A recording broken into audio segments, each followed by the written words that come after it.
Advance homeopathy clinic में आपका स्वागत है। Doctor Asif Ali, homeopath, BHMS। मरीज़ अपनी रिपोर्ट लेकर आता है, डॉक्टर साहब मैंने सीमेन एनालिसिस करवाया और स्पर्म काउंट 0 हैं, क्या करूं? बहुत निराशा के साथ आता है, मन में उदासी होती है, मन में बहुत सारे फ्यूचर को लेकर सवाल घूम रहे होते हैं उसके, और कहता है बहुत ही दबे लहजे में, डॉक्टर साहब कैसे मैं अपना वंश आगे बढ़ा पाऊँगा, क्या मैं पिता बन पाऊँगा अपनी लाइफ में? इस तरह के मायूसी भरे सवाल जब वो करता है तो हमें भी बहुत ही निराशा होती है कि इनके साथ ही ऐसा क्यों हुआ। लेकिन मैं उनको ये होप दिलाता हूँ कि अगर नील स्पर्म है तो इसका इलाज है, आप निराश मत होइए, हमसे जुड़े रहिए, निश्चित रूप से आप पिता भी बनेंगे और आपका दाम्पत्य जीवन बहुत अच्छा चलेगा।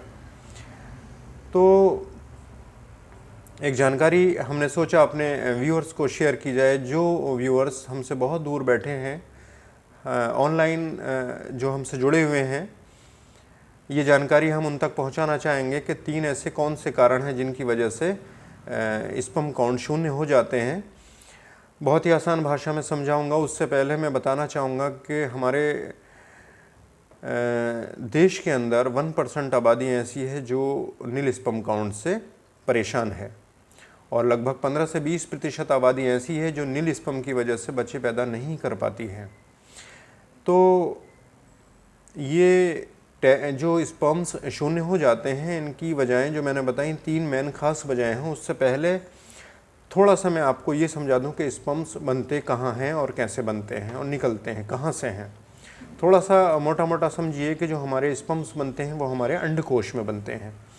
अंडकोश के बराबर सी एक ग्रंथि होती है, वहाँ थोड़े दिन के लिए स्टोर होकर मैच्योर होते हैं, और वास्ट डिफरेंस एक ट्यूब्यूल से एक रास्ता पाइप का होता है, वहाँ से होते हुए प्रोस्टेटिक ग्लैंड से होते हुए ये यूरेथ्रा के मार्ग द्वारा बाहर निकाल दिए जाते हैं एजैकुलेशन के द्वारा। इसके 3 मुख्य कारण हैं जो स्पर्म्स 0 हो जाते हैं। कारण है, पहला कारण है प्री टेस्टिकुलर। प्री टेस्टिकुलर का मतलब होता है जो अंडकोश हैं उससे पहले की अवस्था। इसमें क्या होता है, हमारा जो दिमाग है इसके अंदर 2 सेक्रीशन पॉइंट होते हैं, हाइपोथैलेमस और pituitary glands. Pituitary glands, hypothalamus guide करता है पिट्यूटरी ग्लैंड्स को कि आप जो है सेक्रीट करो हार्मोन्स। वो हार्मोन्स ल्यूटिनाइजिंग हार्मोन और फॉलिकल स्टिमुलेटिंग हार्मोन सेक्रेट करती है, मतलब LH और FSH। FSH जो है वो स्पर्म्स को बनाता है, और ल्यूटिनाइजिंग हार्मोन टेस्टिस पर काम करके टेस्टोस्टेरोन को सेक्रेट कराता है। अब होता क्या है कि ये जो ल्यूटिनाइजिंग हार्मोन है और ये जो फॉलिकल स्टिमुलेटिंग हार्मोन है ये सेक्रेट नहीं हो रहे, जिसकी वजह से जो ल्यूटिनाइजिंग हार्मोन और FSH की क्वांटिटी भी कम हो गई, और उस वजह से टेस्टोस्टेरोन लेवल भी कम है या बिल्कुल नहीं है। अब होता क्या है कि कैसे पहचानोगे भाई ये प्री टेस्टिकुलर है? तो देखिए, एक तो टेस्टीज डेवलप नहीं होंगे, और टेस्टीज डेवलप मतलब छोटे टेस्टीज रह जाएंगे, और दूसरी बात यह है कि जो प्यूबिक हेयर्स होते हैं, जो बाल होते हैं, वो बाल नहीं उगेंगे, और टेस्टोस्टेरोन ना होने की वजह से जो बॉडी में एक स्टैमिना होना चाहिए, मर्द का स्टैमिना, मांसपेशियां कमज़ोर होंगी, हड्डियां कमज़ोर होंगी, और जो एक फेमाइन सा, एक लेडीज़ जैसे लक्षण इंसान के अंदर डेवलप हो जाते हैं। उसके अंदर चाल ढाल, आवाज़, उसकी बातों का तरीका थोड़ा सा फेमाइन हो जाएगा। तो ये लक्षण है प्री टेस्टिकुलर एजोस्पर्मिया के, कि आप इससे पहचान सकते हो। इसमें कुछ बीमारियां भी होती हैं, जैसे कि कई सारी बीमारियां, जैसे मैंने बताया आपको कि बहुत सारे ऐसे सिंड्रोम्स होते हैं जो कि जिसकी वजह से हार्मोन्स नहीं सेक्रेट हो पाते। जेनेटिक हार्मोन्स भी हो सकते हैं जिनकी वजह से इस तरह की दिक्कतें आती हैं। दूसरी जो समस्या आती है, देखिए पहले समझ लिया आपने कि टेस्टिकल से ऊपर वाला पोर्शन, मतलब आपके अंडकोश से पहले की अवस्था जहाँ पर आपके हार्मोन सेक्रेट नहीं हो रहे हैं। बहुत ही आसान भाषा में समझ लीजिए इसको कि वहाँ पर हार्मोन्स सेक्रेट नहीं हो रहे हैं, क्वांटिटी ऑफ हार्मोन्स आपकी कम है। और मैंने ये भी बता दिया कि कैसे पहचानोगे। दूसरा आता है टेस्टिकुलर, मतलब अब क्या है कि अंडकोश में ही कुछ ऐसी कमी आ गई है कि आपके स्पर्म्स नहीं बन रहे।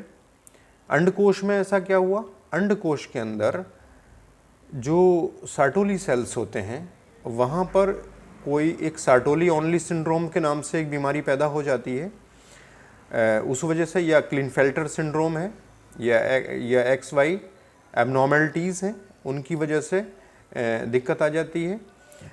इसमें अब स्पर्म्स नहीं बन रहे टेस्टिकल्स की अपनी कमज़ोरी की वजह से, या फिर ऐसा होता है कि टेस्टिस में इन्फेक्शन हो गया और काइटिस की वजह से जो डेवलप ही नहीं हुआ टेस्टिस पूरा, टेस्टिस बहुत ज़्यादा नेग्लिजिबल छोटा है, उसका साइज़ बहुत छोटा है, तो वहाँ डेवलपमेंट ना होने की वजह से इस तरह की समस्याएं आई। तो टेस्टिकल्स में अगर ये परेशानी है तो स्पर्म्स नहीं बनेंगे, इसको कहेंगे टेस्टिकुलर एंजियोस्पर्मिया। पहली बात समझी, टेस्टिस से पहले फिर टेस्टिस के अंदर ही दिक्कत है। अब टेस्टिस के बाहर वाली समस्या समझ लीजिए कि टेस्टिस में हार्मोन तो बन रहे हैं, मतलब हार्मोन भी पूरे हैं और स्पर्म भी बन रहे हैं टेस्टिस में।